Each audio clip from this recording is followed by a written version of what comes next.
Hey, what is up everybody? How are you guys doing? I got morning beard again, but I think it's a little better than the other day. Yeah, it's a little chilly, 32 degrees. So I got another frost. This is frost number 3 going on my garden crops. Yeah, this might be the final straw. So as far as my summer ones go, I'm going to see how the new fall Roma tomatoes came. If any of them are in blush, I'll be able to save them, but I just don't know. I'll have to see. I'll have to see if there's damage on the actual fruit or not.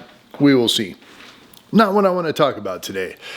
Today, I want to talk about herbs and spices. Now, normally I try not to do a video twice. I have done a video on herbs and spices, prepping them, how to prep them, why you should prep them, and I'll go into a little bit of that today as well. But you can only get so much content to talk about when it comes to a prepping channel. I got hundreds of videos. I haven't really repeated much. Ideologies, yeah. The big picture, yeah, I talk about that all the time. But when it comes to specific topics, I usually don't repeat them.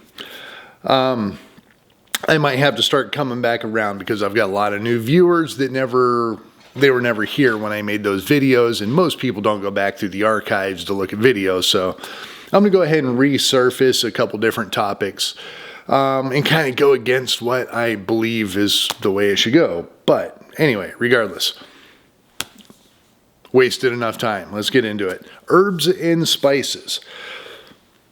Yes. Why should you have them? Why should you prep them? There's a kind of obvious reason here that you want food to taste better. You want food to taste good. Okay, that's great. There's a lot of different ways you can do that, but you are going to need herbs and spices. Now, I kind of want to bring it to light a little bit of really how to use them as well. A lot of people don't understand. Some people do. But a lot of people don't really understand the difference between herbs and spices and how to apply them to foods and how to use them, basically. Without getting too far into flavor profiles and things like that, which is a really good thing to learn, have knowledge on, because at that point, once you understand flavor profiles, you can pretty much cook anything in any cuisine as long as you know what the flavors are going to taste like, right? It's not always that easy. We're going to be using recipe books, family recipes, and we're going to be going off at the top of our minds as well. Of course, I'm talking about when shit hits the fan, when times get hard and you're just no longer to go hit the Texas Roadhouse and you're going to have to cook that hamburger at home. You're going to need to know this kind of stuff. So I want to talk a little bit about herbs. I actually did not bring herbs. Basil, parsley, cilantro, yada, yada, yada. One that's kind of interesting is I didn't bring it, but it's going to kind of look like this one. It is called curry, which I don't even know what category curry would fall into. Normally that is going to be a spice, but it is a leaf. And it is not an herb leaf. I believe it's a tree leaf or a shrub. So I guess it would be an herb, but you don't treat it like an herb. So not everything is going to be exactly as I say it, but it's a good general ideology of how to use these things. So with herbs, fresh herbs, growing them in your garden, you're growing them in your windowsill. They grow pretty easy. They're pretty resilient. They can grow in small places. You can grow them everywhere.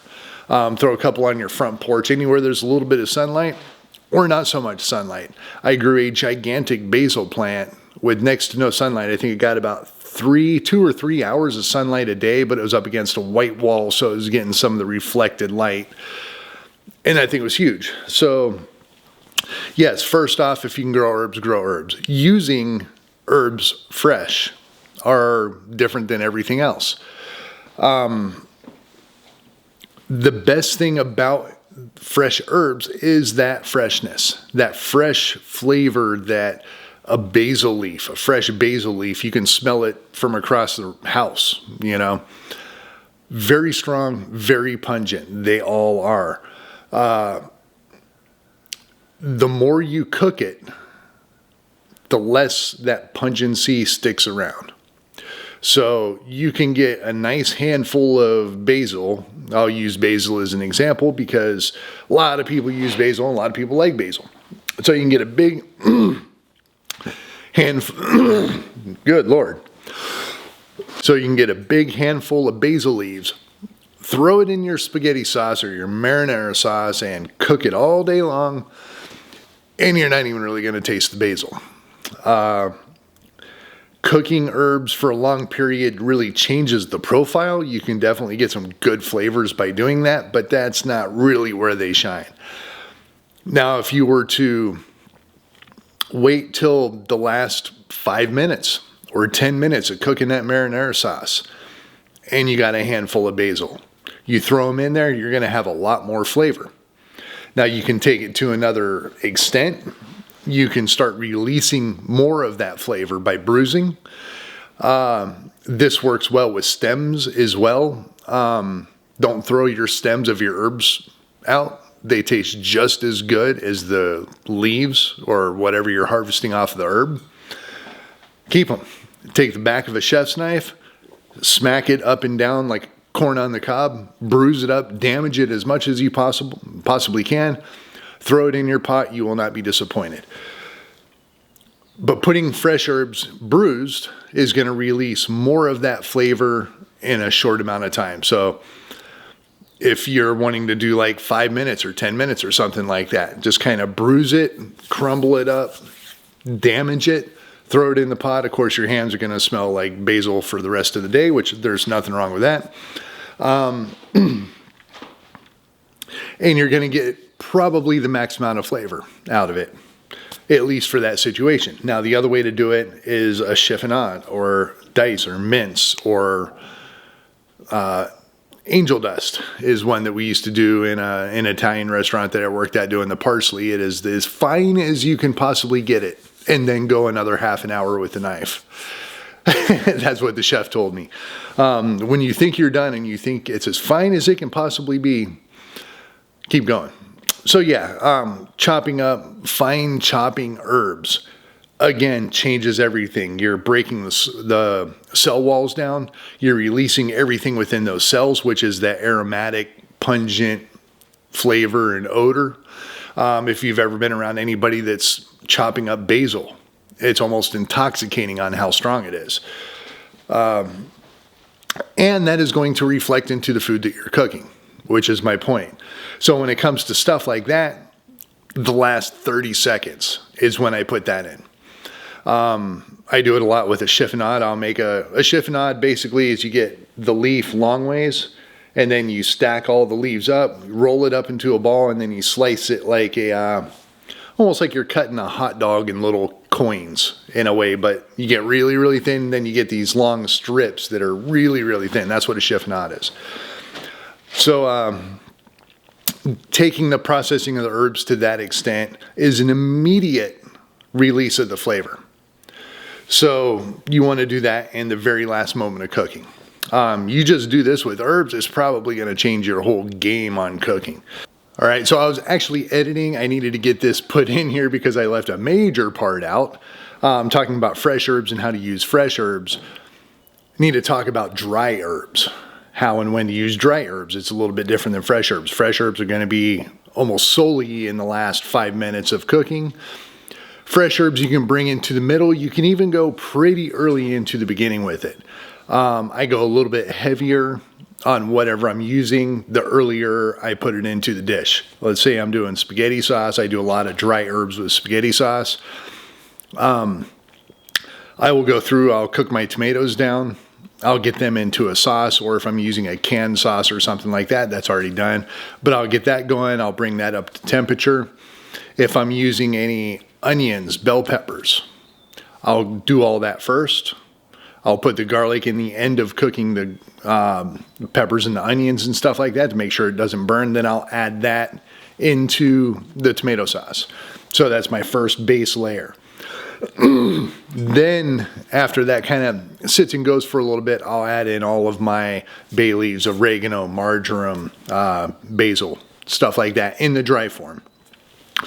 So it's kind of been worked a little bit. You've lost a lot of the flavor with dried herbs. You've lost all that pungency with the dry herbs. So it's a little bit different beast than using fresh. I usually go in like in the same place I'd do a paprika or something like that, kind of in the middle to the beginning middle, 20 to 40%, 20 to 50% of the way into the cooking process. So if you're doing spaghetti sauce for 3 hours on the stove and about an hour into it, go ahead and add that all in. And then, kind of taste it as you go along and whatnot. This isn't anything that's really in stone. You can push it to the last 20% of the cook time. I would not put any dry herbs into hot fats. So when it comes to using oil or sauteing something, I am not going to use fresh herbs or dry herbs.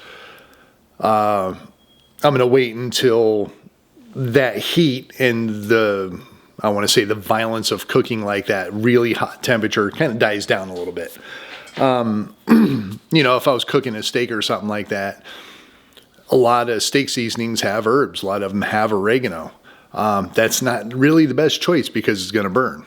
And burned oregano, surprisingly, has a good flavor of its own. It's not really like oregano, but it's a little more of a pungent, skunky kind of weird, almost it smells like pot in a way if you burn oregano. Similar kind of skunkiness. But that adds a flavor of its own, but people put it in steak seasonings and they put it in barbecue seasonings and stuff like that, dried herbs. There's no reason for it. You're kind of just burning it. So wait a little bit with the dry herbs. Very few dry herbs will stand up to heat. I can't even think of any. I was going to say rosemary, but rosemary is probably one of the hardiest herbs out there, and it will still burn very, very fast. And it has a lot of oil in it, so it'll burn without oil because it produces its own way to burn itself. So you got to be careful. Dry herbs, make sure it's wet. Make sure you're putting it into something that is reasonably wet. And give it a little bit of time to do its thing. Maybe put a little tiny bit more than you might expect if you're not going off of a recipe and you're just kind of making something up. So yeah, that's kind of where I stand on dry herbs. But there's another one that I want to talk about, and that is going to be spices. So this, I just grabbed a random one. This is caraway. I don't use a whole lot of caraway, but it's definitely going to be something that I'm going to be using. Spices. Spices are not going to be the green leaf. Spices are going to be seeds, stems, bark, sometimes roots. That is a little bit questionable. Like garlic, granulated garlic. Garlic is a vegetable. Turmeric is a vegetable. Yeah, there's a couple of them out there. Paprika is bell pepper. It's not bell pepper, but it's a sweet pepper powder puree, dried, freeze-dried, pulverized, and thrown into a jar for you. It's just pepper. Smoked Hungarian paprika is a very specific pepper that they smoke, then dry, then turn into paprika. It's a vegetable. Those are wild cards, but as far as spices go, there's a lot that goes into spices. Most spices are going to do best right in the beginning, the opposite of herbs. You start a pan, you're going to start your dish, you put a little bit of oil, butter, ghee, whatever you're using for fat, possum lard. You kind of get that shimmering, and then that's when the spices start to work. Before you put beef into the pot, before you put vegetables into the pot, before you do anything, you do your spices. It doesn't always have to be this way, and of course you make corrections as you cook, but for the most part, the seeds have a little more oil than leaves and leafy greens do, so you kind of need to release that. Now you can do it by grinding it all together, or you can do it by steeping it in oil and waking it up. That seems to be the best way. So if you get yourself some some oil shimmering, toss in a couple peppercorns, full seed, full spice, a little bit of caraway seed, a little bit of cumin seed. There's a whole bunch. Cardamom. We can go down that route. We can throw some green cardamom pods and some black cardamom in there with a couple curry leaves. And you got yourself an Indian dish in the making. Here is the biggest difference between herbs and spices. Herbs enhance flavor. Spices create flavor. You can add herbs to the spices, but you can't really add the spices to the herbs. It's okay. Don't need to worry about that. It doesn't matter. You kind of can. Just do it very carefully because you're adding spices late.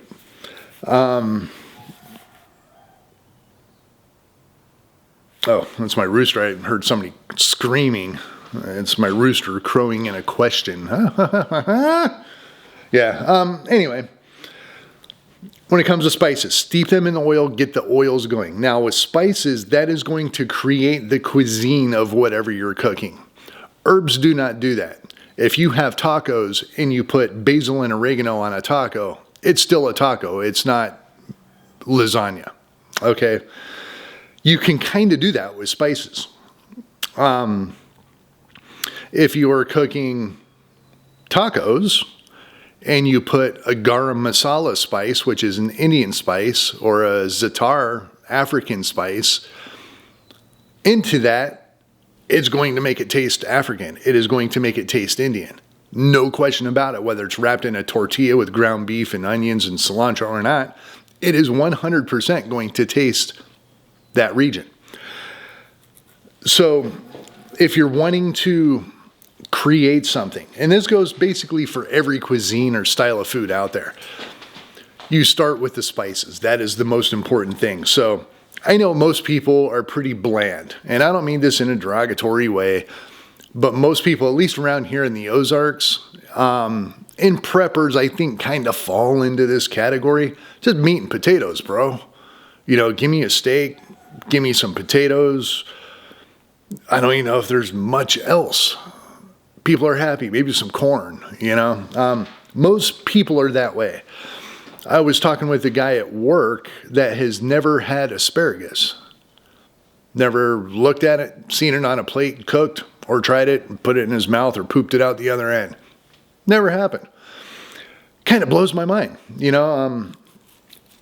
Yes, I used to be a chef. Yes, I used to live in a big city with endless, copious amounts of food and restaurants and cuisines, and it's kind of a little bit of a melting pot for it.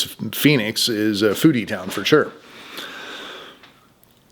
Little town in the Ozarks that I'm living in, ain't it? And preppers really aren't foodies. They aren't, Yelp writers and going to restaurants and trying new things so much. They like it the way it is. It works, don't fix it. Steak and potatoes, right? When shit hits the fan, you're going to have to change that. If you are that person where you just like some roast beef, potatoes, and a corn on the cob, or some green beans, or something really simple on a vegetable, if you don't like vegetables, things like that, you're going to have to change your ways quickly. If you do it now and start experimenting now, you can get some professionals involved with it and maybe enjoy some different foods. You're going to have to try some different foods or it is going to drive you nuts. Best way to do that is spice. So a book on spices could be good. General cuisine, just looking at recipes. Pay attention to how they use the spice. It always goes on. If you're doing a brisket, your spice goes on right away. First, before it even goes into the fridge, before it's pulled out, before it's brought up to room temperature, and then it goes onto the smoker. Your spices are on there doing their thing, working their magic. You're not putting herbs on it at that point. Now, at the very end, you could slice it up, throw some chimichurri, fresh herbs, goes on at the last second. Delicious on top of a slice of brisket. So you see how that works. If you put that chimichurri all over it in the beginning, it would taste like burned paper when you ate it.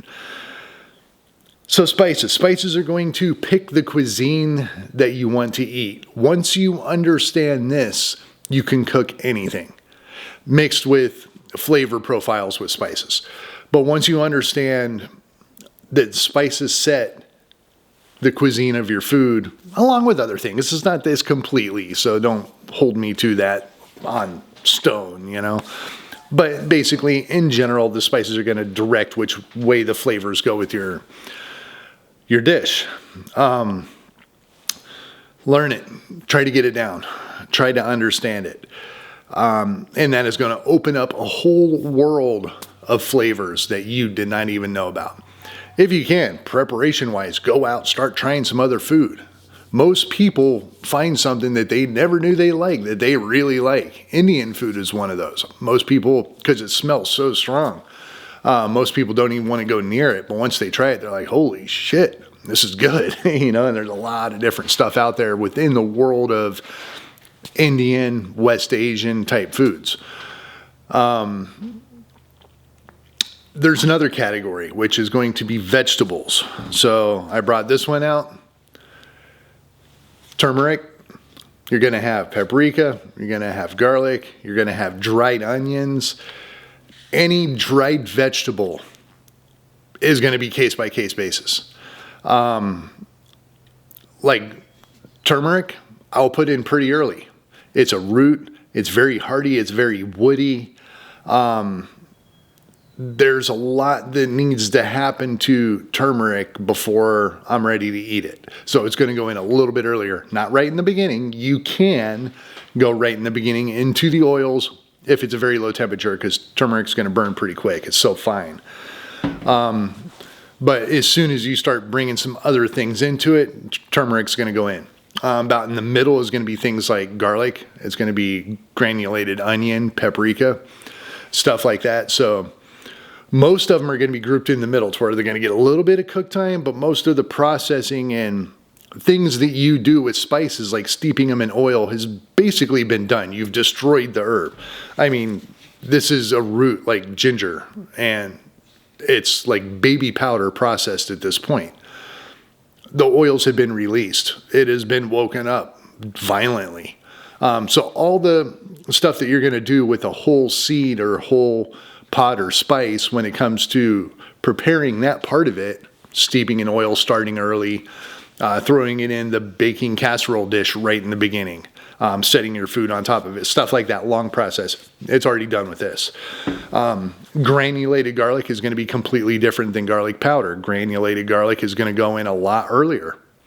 Powder you can almost put in at the end. The more you cook the powder, the less garlicky it's going to be. That's one of those that garlic is going to go a little leaning towards the herb side of it. Compared to paprika or turmeric is going to lead more towards the spice. So when it comes to the vegetables in a little jar like this, understand what's a vegetable and what's a spice. And there's a little bit of a debate, you know, I mean, is cinnamon an herb? Is it a dried herb? I mean, it's off a tree. It's part of a plant. I mean, you know, so it's like, these are the ones that you just kind of have to learn. You have to learn what it's going to do. You're going to have to learn how it reacts and stuff like that. So there is going to be a little bit of a learning curve with it. But basically, if you follow these rules, it's not going to let you down. One thing I am going to say is when you're working with spices, salt and sodium is extremely important. It's going to balance out and, I don't want to say wake up the flavor, but again, wake up the flavor. They just work really, really good together, much better than herbs or vegetables or anything like that. And I've kind of noticed this lately. I've been cooking for decades. It's been a long time since I've been a chef or I did any of the competition cooking, real competition cooking, not TV stuff. Short-lived, but it's been a long time since I've done all that. I just recently realized there's a certain flavor profile when it comes to spices when you're going heavy on spices. Again, like Middle Eastern food. I just did some Lebanese kind of beef stick type things last week and 2 weeks ago. I noticed a flavor. I don't even know how to explain it. It's like a flavor. It's a sensation that you get when you take a bite of something that is too much on the spice side and not enough on the salt side. And the best way I can explain it is it tastes powdery. It doesn't have the texture of being powdery. It just has that kind of head feel that feels powdery. I really don't know how to explain it, and maybe that means absolutely nothing to you. But I've been noticing the last 3 or 4 times that I've come across this flavor or flavor sensation of this powdery kind of mustiness, I have added salt. I mean, I've put salt into it before. I salted it before most things went into it. Salt is another one. That is a rock. It's a mineral. Is it a spice, herb, vegetable? I think it'd be a spice. But you get the sensation with it. And spices really need the help of salt. If you don't add a pretty good amount of salt to it, of course, you got to taste it, flavor it. Make sure you're not putting too much salt, but go a little bit heavy on the salt if you're a little bit heavy on the spice. If you're a little bit lighter on the spice, dial back the salt a little bit, add some herbs in. So without getting too deep into how to arrange flavor profiles and layering flavors and cook layering and all this kind of different stuff, I'm going to go ahead and leave it with that. I wanted to touch on something I've touched on before, and I've never really said that in videos, but learning to use the preps that you have, learning to use spices, herbs, dried goods, even into rehydrating dried mushrooms and stuff like that. And there's a lot I can get into when it comes to the culinary side of things. But I'm going to go ahead and leave it with that. I know it's a lot of word salad. I'm not the best at explaining things, so hopefully I did an okay job at doing that. But there's a big difference between things that are on your spice rack. In fact, most are not spices at all. I'll leave it. I will talk to you guys next time. Thank you for watching this video. Any support for the channel is awesome. Till then, peace.